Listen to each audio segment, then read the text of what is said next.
I grew up lower middle class, raised by a single mom, and she raised us really on a fixed income.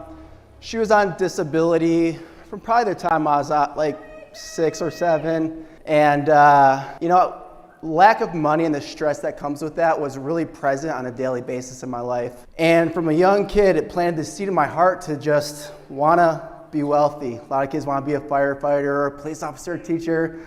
I was like, I just want to be a millionaire. So when I grew up, I had in my mind that I was going to help my mom out a lot because she helped me. She provided the best she could. And I didn't want my family to experience the stress and the pain that I did from the experiences that I went through as a kid. So I grew up getting into real estate, started helping her financially. And my wife and I, Abby, we went back to Michigan in 2020 to have our first son, Breck, to be close to family. And my mom was sharing with me that she wanted to move. She wasn't happy with where she was. So I was like, Mom, I'm doing pretty good at EXP. Had been here a couple of years. And I said, I think I'm in a position to actually buy you a house and help you move. And she was surprised by that for sure. And she said, okay, let's do it. So we start making offers, and one gets accepted, and she's thrilled, but also really nervous, like, good things like this don't happen to me. It's not going to work out.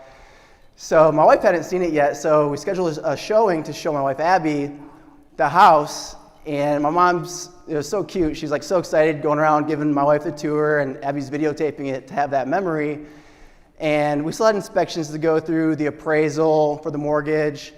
But what I hadn't told my mom is we already went through the inspections. There was no mortgage because I was paying cash from stock that I earned my first year selling houses at EXP.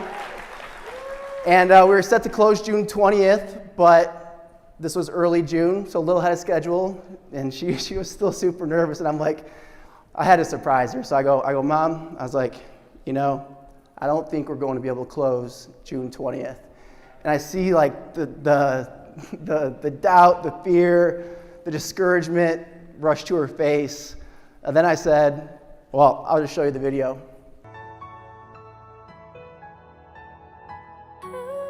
No. Yeah. No. Yeah. You're lying. You are lying.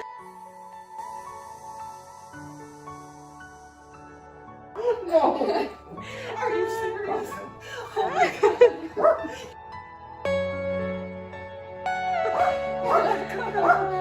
That's awesome. Oh my God.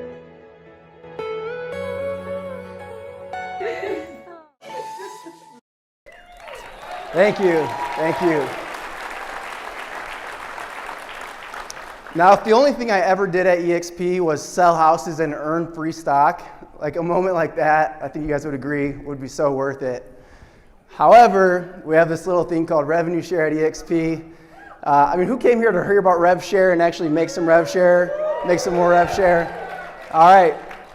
So that's where the story starts to get really exciting. So out of necessity, like I said, I wanted to be a millionaire. I must have been weird at it as a kid because my mom was giving me money magazines in my stocking, like in junior high, like how to start like a lawn care business, vending machines. But one year in high school, she actually gave me the book Rich Dad, Poor Dad. And yeah, great book. If you haven't read it, highly recommend it. That book taught me just this idea, this crazy idea of residual income. And what residual income meant to me and what I developed to learn is this idea that I call true freedom, which is financial time, location freedom, and also what I've discovered the last couple years, you can have all three of those, but you may also not have mindset freedom. So that's a fourth freedom I like to think about and talk about a lot now.